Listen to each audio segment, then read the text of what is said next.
When it comes to unraveling the mysteries of film, no mission is impossible.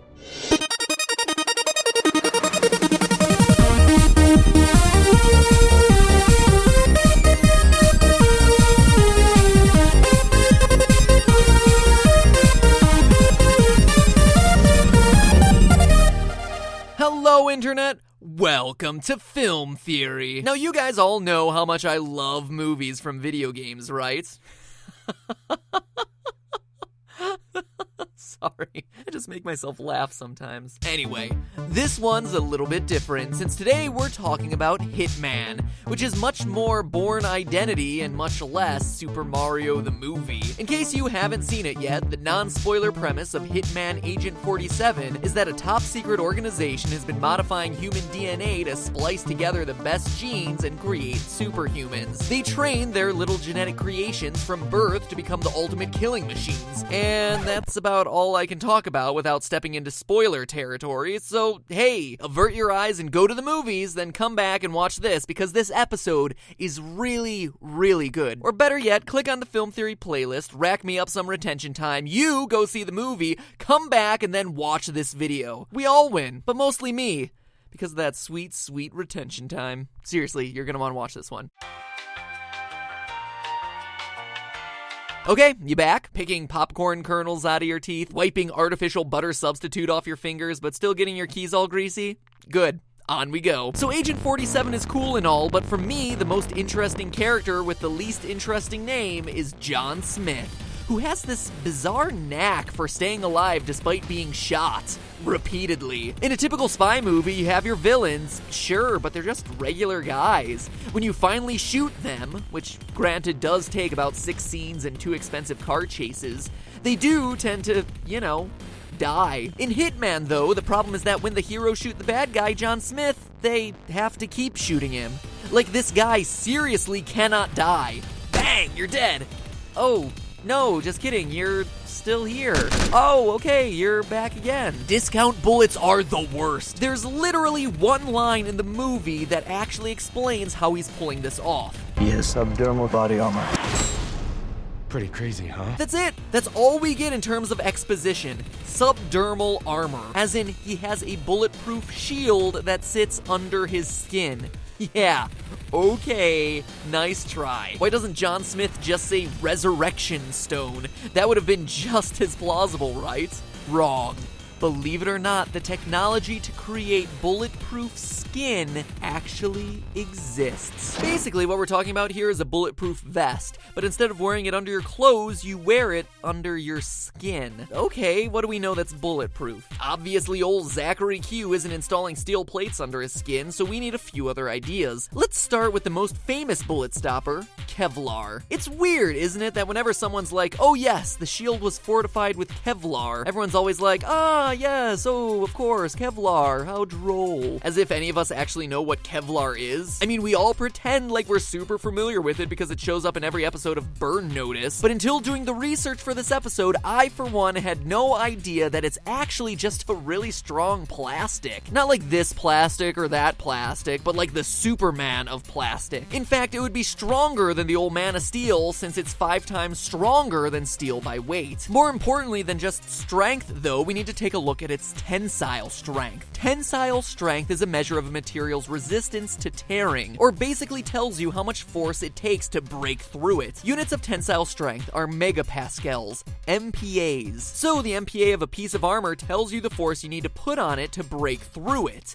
Kevlar has an unbelievably high tensile strength of about 3,750 megapascals, compared with steel, which is about 650, making it a super appealing option for bulletproof vests and helmets, but not so much for putting under skin. Even though Kevlar's light, it's nowhere near that light, and perhaps more importantly, it's still nowhere near as flexible as human skin. In the movie, we see John Smith ducking, rolling, jumping, and jiving. In other words, his movement isn't limited by whatever he's got under there. And by there, I mean his underskin armor and not his Fruit of the Looms. In other words, our armor needs to be extremely flexible. It takes at least 20 layers of Kevlar to stop a bullet, and these layers aren't like your normal fabrics. They're plastic, so no downy softness here. And while it's a lot lighter than steel, it's still too heavy. We see old John Smith running and jumping at top speed. It's true he's genetically engineered to be strong, but it would be a big burden to be slowed down by armor. With Kevlar vests weighing in at 8 to 10 pounds, Johnny would have a hard time keeping up with Agent 47. But if you thought Kevlar was the cutting edge,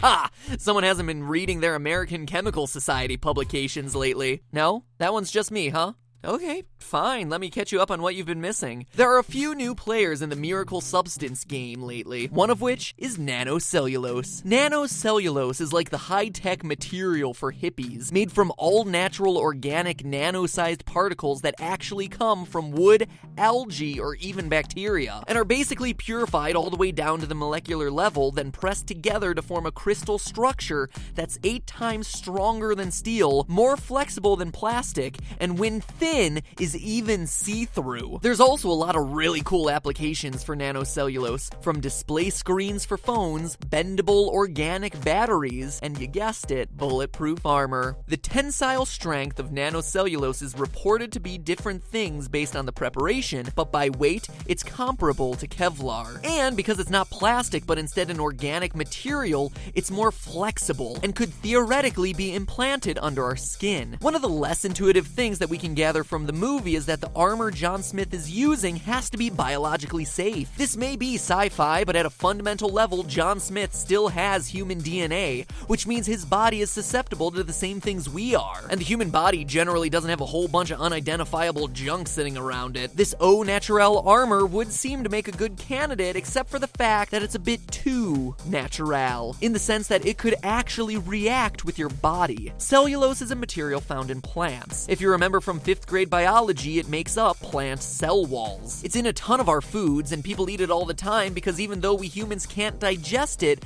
it makes us feel full. The way it does that, though, is by reacting with what's already in our bodies. Water. Cellulose is extremely porous and it attracts water molecules that stick to it on every side. Nanocellulose exposed to water blows up to hundreds of times its volume. That's why eating things with cellulose make you feel full, because literally it's bloating you with water. If you were to put nanocellulose under the skin, the water that's in your body would be absorbed and stretch you out like a human balloon. Oh my gosh, does this nanocellulose make me look fat? Even though the armor itself would be relatively light, the water that pulled around it would add pounds and give your whole body a bloated, pillowy texture. And definitely not the svelte Johnny Smith we've come to know and love. But wait, we're not done. There is, in fact, a miracle substance that will allow us our perfect under armor. Or, I guess, underskin armor. Graphene. Like its compadre nanocellulose, it's a carbon-based sheet.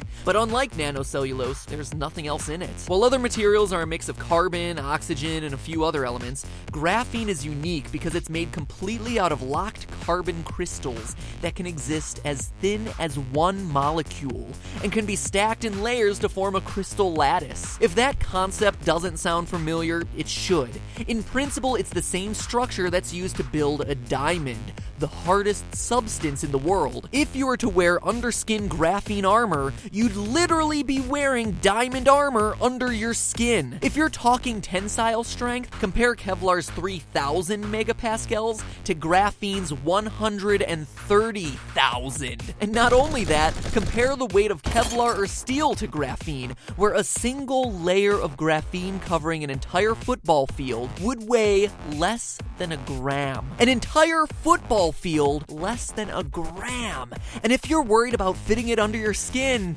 don't. Since graphene is truly only one molecule thick, you would need to stack 3 million layers of this stuff to get 1 millimeter in height, which is mind-blowingly thin, but begs the question, how thick does this stuff need to be to fulfill the bullet-stopping part of our bulletproof skin theory? Well, it turns out that tests are already being run on graphene using micro-bullets. Literally micro-pellets shot at thin layers of graphene to test its stopping power. In experiments experiments at Rice University with microbullets being shot at 3 kilometers per second, 3 times faster than an AK-47 bullet, a 100 nanometer thick layer of graphene stopped the bullet. 100 nanometers. The way it's stopping these microbullets was by stretching and spreading the impact force out over a wide radius, which caused the graphene to bend a lot, sure, but not to break. Yes, it's only been tested on a micro scale. Testing it against steel shows that even in very thin layers, it works 10 times better than steel armor with a tiny fraction of the weight and practically unlimited flexibility, which makes it sound like the perfect fit to our John Smith mystery.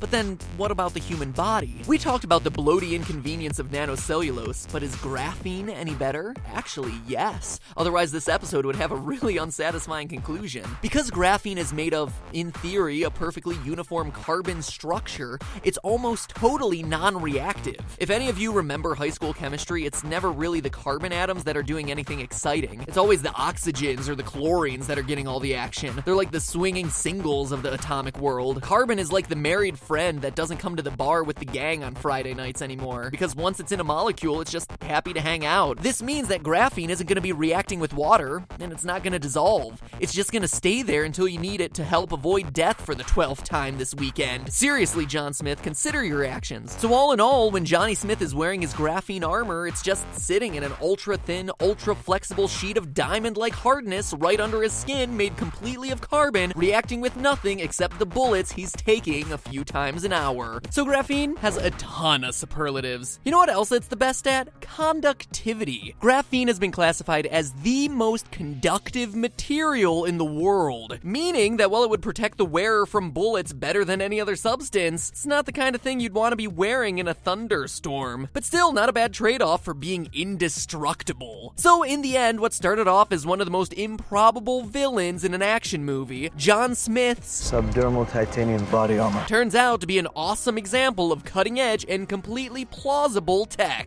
Wait, did they just say subdermal titanium armor? After all this, and he's not even wearing the stuff? Ugh. Well, in the end, I suppose it was just a theory. A film theory. And cut. Welcome back to the Super Amazing End Card Tournament, where I'm curious, if you had the chance to implant yourself with subdermal super skin like graphene, would you do it? Like, it's a cool idea in theory, I get it. But seriously, what are you doing in your life that you would need something like that? It's not like you're getting mugged every time you're headed to the corner store for a gallon of milk. Or if you are, I'm sorry for that joke. And I would also recommend trying to move. Please move from your current residential area. Anyway, I was just curious what you would do. Yes or no? Click on one to cast your vote and get sent to the channel page where you can watch all the other nifty videos we've been making lately. Did you know Movies and Frame by Frame have had some stellar uploads lately? So I'd go and check out those series if you haven't yet. Now, if you'll excuse me, I've got a bow tie to tie. I don't care how smart you are, those things are tough. Thank you.